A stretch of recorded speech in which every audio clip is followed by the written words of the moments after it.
बड़ौहा नगरपालिका अध्यक्ष राकेश गुप्ता, सीएमओ कुलदीप किंसुक एवं परिषद के नेतृत्व में बड़ौहा नगर तेजी से विकास की दिशा में आगे बढ़ रहा है। वर्षों से उपेक्षा और गंदगी का शिकार रहा गणगौर घाट आज स्वच्छता, सुंदरता और विकास का जीवंत उदाहरण बनकर उभरा है। कभी जहां काला पानी, बदबू और कीचड़ के कारण लोग जाने से कतराते थे, आज वही घाट नगरवासियों के आकर्षण का प्रमुख केंद्र बन चुका है।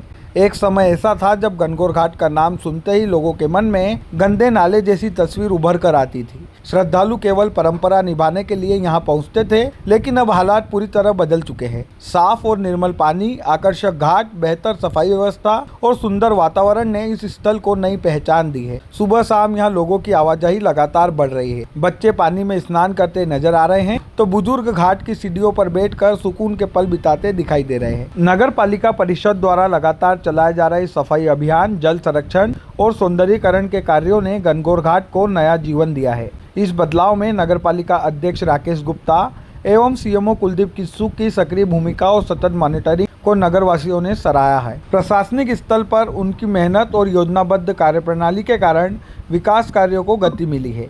देखिए, गणगौर घाट एक सिंबॉलिक बन गया है, एक प्रतीक बन गया है बड़ौहा के परिवर्तन का। लेकिन केवल गणगौर घाट नहीं, हमारी यही इच्छा है कि बड़ौहा शहर के जो भी पुराने ऐसे स्थल हैं जहाँ पे कभी स्वच्छता रहती थी और आज गंदगी का बोलबाला है, जैसे गायत्री मंदिर के पीछे राम घाट है, हमारा सती घाटे का स्थान है, ऐसे जो जो भी स्थान है, हमारा सोच है, हमारा ऐसा लक्ष्य है कि इन सभी स्थानों को स्वच्छ और निर्मल करके इनको अपना पुराना मूल प्राकृतिक स्वरूप दिया जाए। गणगौर घाट सबसे पहले, क्योंकि यहाँ पर बहुत ज़्यादा हमारी सांस्कृतिक धार्मिक गतिविधियाँ चलती थी, उनका केंद्र है और शहर के भी जो है वो मध्य में एक हमारा पौराणिक प्राचीन महत्वपूर्ण स्थान है, इसलिए उसको सबसे पहला किया गया। लेकिन हमारा ऐसा ही मानना है कि जैसे आज तो स्वच्छता सर्वेक्षण चल रहा है, लेकिन हमारी ऐसी सोच है और हमारा पहले दिन से, जब से हम लोग नगर पालिका में बैठे हैं, हमारी यही मानसिकता है कि स्वच्छता एक स्थायी व्यवस्था होना चाहिए जो निरंतर चलने वाली हो।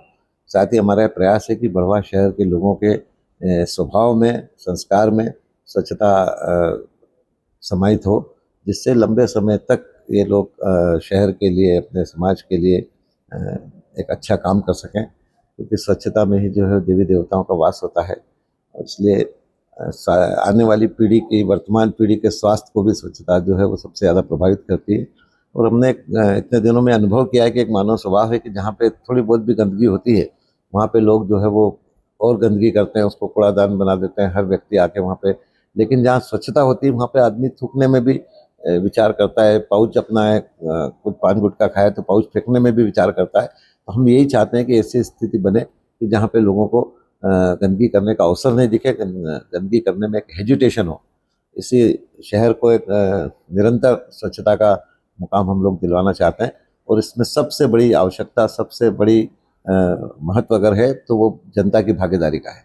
जब तक बड़ौहा शहर की जनता इसमें आगे नहीं आएगी तो हम लोग कितने भी प्रयास कर लें, हमारे प्रयास कभी भी सफल नहीं हो सकते। इसलिए मेरा बड़ौहा शहर की बहुत ही जागरूक जनता से ये निवेदन है कि जिस तरह से हर क्षेत्र में उन्होंने हमको सहयोग दिया है, स्वच्छता के क्षेत्र में भी हमको अपना पूरा सहयोग दें और फिर देखें कि हम सब मिलकर शहर को मध्य प्रदेश का ही नहीं, देश का सबसे स्वच्छ शहर बनाने के लिए जो मुकाम प्रयास हम कर रहे हैं, हम निश्चित रूप से वो मुकाम हासिल करेंगे।